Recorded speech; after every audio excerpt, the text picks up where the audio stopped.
Hello aspirants, welcome to Learn Clarity. SSC జీడీకి ఎవరైతే prepare అవుతున్నారో వాళ్ళ కోసం ఈ షార్ట్. ఈరోజు మనం ఎస్ఎస్సి జీడీ సిలబస్ గురించి తెలుసుకుందాం. మనకి ఎస్ఎస్సి జీడీలో ఇంగ్లీష్కి 20 క్వశ్చన్స్ వస్తాయి.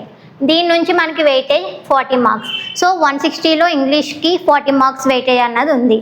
సో ఇంగ్లీష్లో మనకి టోటల్గా 10 టాపిక్స్ ఉంటాయి. ఈ 10 టాపిక్స్లో క్లోజ్ టెస్ట్కి 5 to 6 క్వశ్చన్స్ వస్తాయి.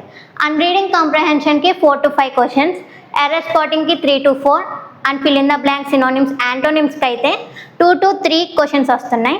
And idioms, phrases, one word substitution, spelling correction and sentence ఇంప్రూవ్మెంట్కి 1 to 2 క్వశ్చన్స్ వస్తున్నాయి. దీనిలో మనకి ఎక్కువగా స్కోర్ పెంచుకోవాలంటే ఈ 3 టాపిక్స్ మీద మనం ఎక్కువ ప్రాక్టీస్ చేయొచ్చు. దీని నుంచే మనకి 20 to 24 మార్క్స్ అన్న వస్తున్నాయి. అండ్ ఒకాబులరీ పార్ట్ నుంచి synonyms, antonyms, idioms, phrases, one word substitution and spelling corrections చూసుకుంటే మనకి 10 to 14 మార్క్స్ అన్నవి గెయిన్ చేసుకోవచ్చు. సో మనం ఎక్కువగా ప్రాక్టీస్ చేయని అవసరం లేదు. ఎస్ఎస్సి జీడీ కాబట్టి బేసిక్ రూల్స్ చూసుకున్నా మనకి స్కోర్ అన్నది ఎక్కువగా పెంచుకోవచ్చు. దీనిలో సెంటెన్స్ ఇంప్రూవ్మెంట్ కూడా ఏంటంటే 0 ప్రాబబిలిటీ ఛాన్సెస్, అంటే ఎక్కువ రావు సెంటెన్స్ ఇంప్రూవ్మెంట్కి. సో మెయిన్గా ఈ 9 టాపిక్స్ మనం ఎక్కువ చూసుకుంటే మనకి ఏంటంటే ఇంగ్లీష్లో కూడా స్కోర్ పెంచుకోవచ్చు.